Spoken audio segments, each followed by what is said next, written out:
What's up, you guys? We are doing the week ahead reading. We're looking at the next 7 days, including today.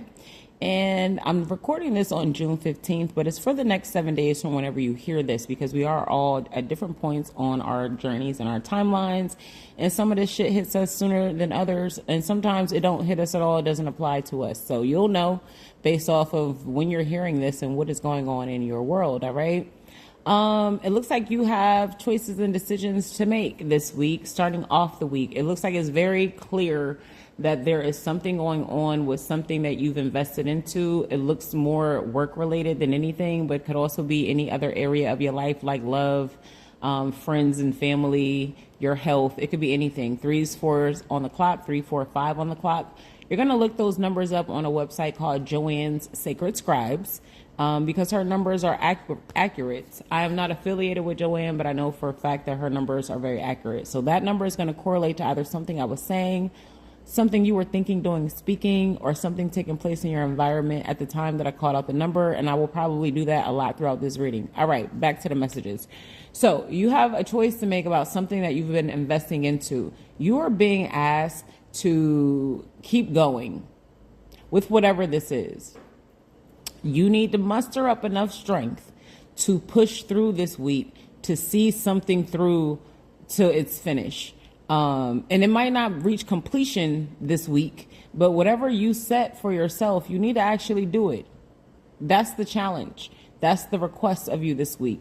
What you don't see coming is that this is going to help you overcome a hurdle from something from your past.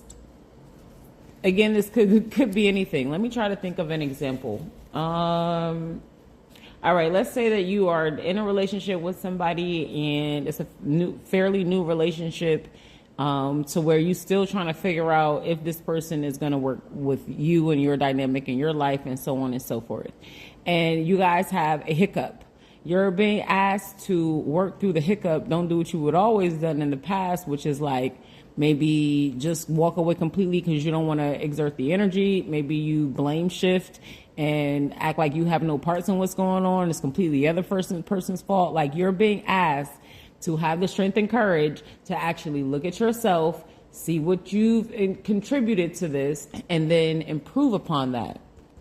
Now, if this is work related, let's say that you want to get a promotion and you have hyped yourself up, you've done your whole presentation, and now it's time to go in and ask, can I please schedule time to have a meeting? And when you go to do this, it's like every time you go to communicate with your boss last week, the communication got messed up, or they had like a weird vibe and you didn't feel welcome. You didn't feel like it was the right time, 3s and 6s on the clock. And so now you're hesitating like, man, I don't even know if I should actually do this. If you have the courage to actually go in 313 on the clock and speak for yourself and ask for what it is that you want, you're going to be surprised that you're going to be heard. Best case scenario is this takes you out of your head of wondering what would happen if I would have. You don't want to live with regrets. So pushing through this week is going to be the best decision for you, because it's going to close out a cycle of whatever you were doing, which invites a cycle of something new.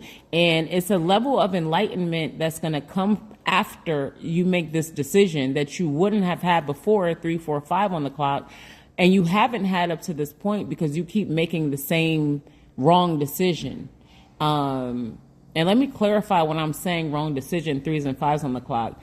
Every decision that we make either takes us directly toward the goal we want, or it takes us down a path to learn something that we don't already know, so that when we get to the goal that we want, we don't fumble it, right? And so there are no right or wrong choices. However, there are times where we go back into cycles and loops, and we go on a side path, not a side quest, a side path that is going to prolong us getting to our destination, because we're not applying the things that we've learned to this point.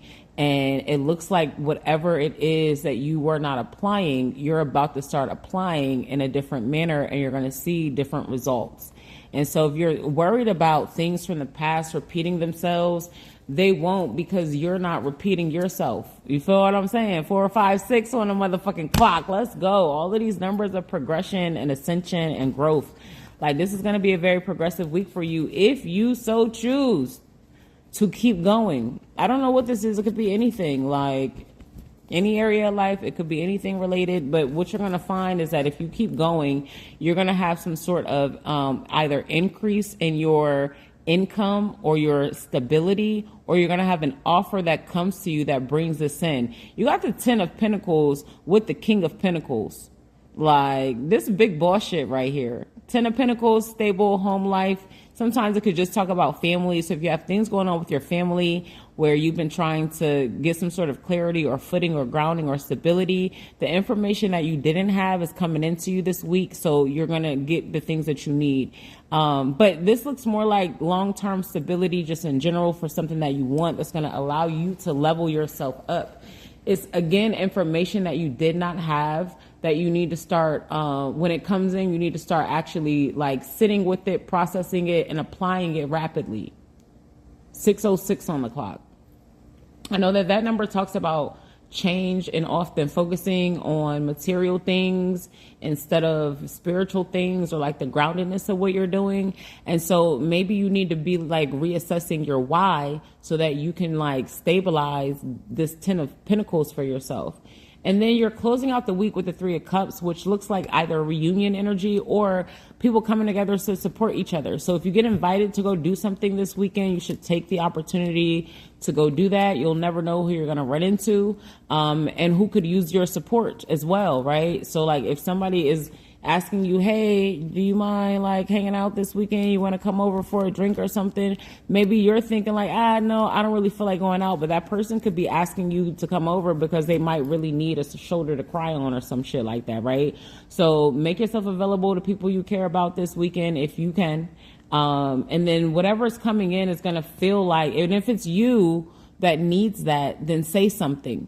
7:11 on the clock. And if you do reach out to somebody and ask that they're present with you and they can't be, or they don't become present with you, it's not personal. And so I know this is a holiday weekend. If you're a person who doesn't socialize, maybe you don't have a lot of friends, or maybe you're new to an area, or whatever it is that's going on, the support is going to be there in ways that maybe you didn't see it or feel it. And if you can be supportive to others, then definitely do that. I don't know what this is. This is a 3 of Cups. If somebody's coming to apologize to you or reconcile with you or like progress something forward, be prepared to listen to what that person has to say and actually like, process it. Again, information that comes in, sit with the information and actually process it. Don't be so quick to like, snap at this person. Don't be so quick to just accept what is being said to you. If a person is coming in with some sort of like reconciliation, apologetic type of energy, it's okay to be open to what that person has to say. I don't know where that last piece of that message came out from, but I do see a pair here. I see a king and a queen of cups. And I see a king and a queen of wands with the 2 of Cups, the Queen of Swords, and the 9 of Wands. So you got the 9, 10, Queen of Swords. This looks like a person who's deciding like, before I let my guard down and go invest into this, whatever this is, put more effort in, let me make sure that I've reviewed everything, that everything is on the up and up that's around me, that I'm bringing the best that I can to the table so that things are balanced. And when that happens, it opens up this dynamic. This looks like power couple stuff, like in the works. King and Queen of Wands, King and Queen of Cups, and then over to the side you have the Temperance, which is balancing this energy. So it's going to be a great week. Again, just learn the lesson and keep pushing forward, because you're going to unlock something that you've never been able to unlock before.